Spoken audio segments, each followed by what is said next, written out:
Katika dunia yapo mengi yanayokusibu na usiyoyajua undani wake, kwamba yana kheri au shari. Hivyo mshauri Mola wako ujue undani wake.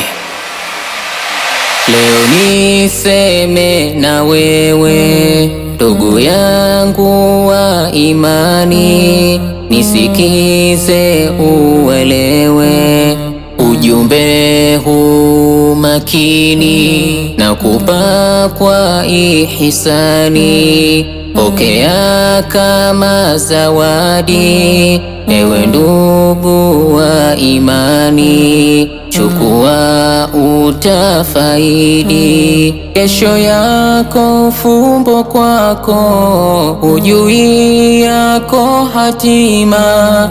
Licha ya mipango yako, hujui kesho kwa kina. Basi leo ndugu yako, nikushauri kwa wema. Ukiwa na mambo yako, mshauri Maulana, mshauri Mola wako kwa yale yanakusibu.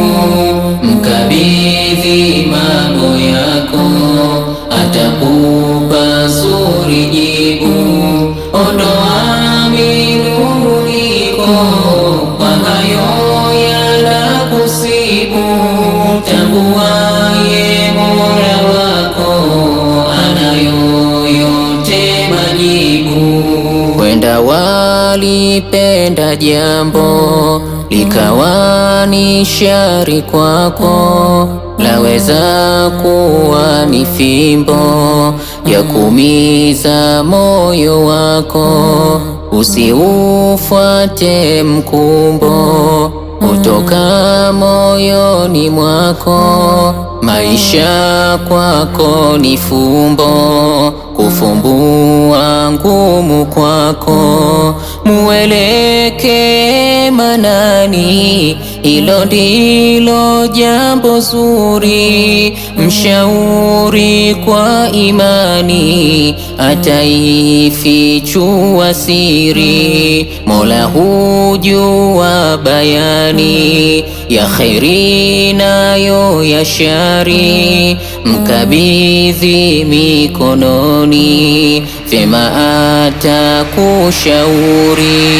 Mshauri Mola wako kwa yale yanakusibu. Mkabidhi mambo yako, atakupa zuri jibu.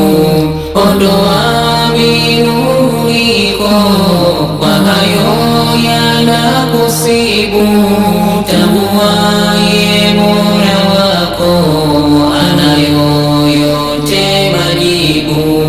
Nawe utakaye ndoa, ili pia zingatia, ni nani wa kumuoa. Mshauri ye jalia, ni nani atakuoa. Dada hili zingatia, usije kutia doa, mwishoni ukajutia. Uiswali istikhari, kumuomba Rahamani, ni wa kheri au shari, upate jibu makini. Itakapokuwa kheri, basi ingia ndoani, ila kama yote shari, basi ndoa puuzia. Mshauri Mola wako kwa yale yanakusibu.